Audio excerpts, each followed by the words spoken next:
Si un jour ton mari a fait quelque chose de mal et il t'a vraiment demandé pardon, ne sois pas cette femme qui remet les choses sur la table. Si ta femme a fait le mal, elle t'a vraiment demandé pardon, ne sois pas cet homme qui ramène tout sur la table. Vous savez, beaucoup de couples vivent aujourd'hui dans l'hypocrisie parce qu'une fois, ton mari t'a dit la vérité. Tu n'étais pas au courant, lui-même t'a dit la vérité. Chérie, j'ai eu tel problème, mais j'ai réglé cela. Et toi maintenant, à chaque occasion, tu rappelles ça. Au bandit, lui sous. Tu deviens une jalouse professionnelle. Alors que lui t'avait parlé et il a réglé le problème. Lorsque tu es marié, tu dois apprendre à enlever les tâches. Pas mettre des tâches et rappeler les tâches. Parce que dans la vie, on commet plusieurs sortes d'erreurs. L'autre peut commettre une erreur sexuelle. Toi, tu peux commettre une erreur financière. Alléluia. Ton mari, il commet. Je n'encourage pas les hommes à tomber dans l'adultère. Pas du tout, vous le savez.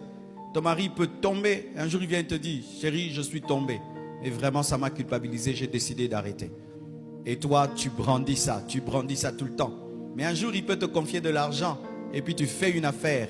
Elle s'écroule. Vous tombez dans la pauvreté. Maintenant, lui aussi commence à te rappeler. Tu vois, nous sommes dans la pauvreté à cause de toi. Celui qui rappelle les fautes, on lui rappellera aussi les fautes. Car ce que tu sèmes, c'est ce que tu vas récolter. Alléluia. Enlevez les tâches. Enlevez les tâches. Ne chargez pas. Ne sois pas un conjoint qui charge la conscience de l'autre de culpabilité. Qui ramène toujours à la surface les anciens problèmes, qui a une mémoire d'éléphant. Quand tu entres dans la tristesse, elle est éternelle. C'est difficile de te sortir d'une tristesse après un problème. Tu peux être triste même 3 mois à cause d'un problème d'1 mois, de 3 mois. Tu peux garder une attitude culpabilisante pendant 6 mois, 1 année même. Pourquoi tu n'as pas la joie? Il a fait ça quand? Mais il y a 2 ans. Ah oui, il y a des gens comme ça. Je connais un homme, une fois il sort. Et puis un garçon lui dit, tu sais monsieur, chaque fois que tu sors, ta femme te trompe. Alors fais semblant cette fois, mens là que tu es parti, puis tu reviens brusquement. Et il a fait ça. Il sort, après quelques minutes il rentre, il trouve un homme sur son lit. Tu sais ce qu'il a fait? Il n'a rien dit. Il est entré dans la chambre, il a pris quelques vêtements, il est parti. La femme attendait qu'il puisse tabasser le monsieur, parler rien du tout. Mais l'homme ne parlait plus. À table, il ne parlait plus. Dans la chambre, il ne parlait plus. Il n'insulte pas, il ne tape pas, mais il ne parlait pas. Mais il dégage des ondes. La femme a supporté 1 mois, 2 mois, 3 mois, 4 mois. La femme a fui.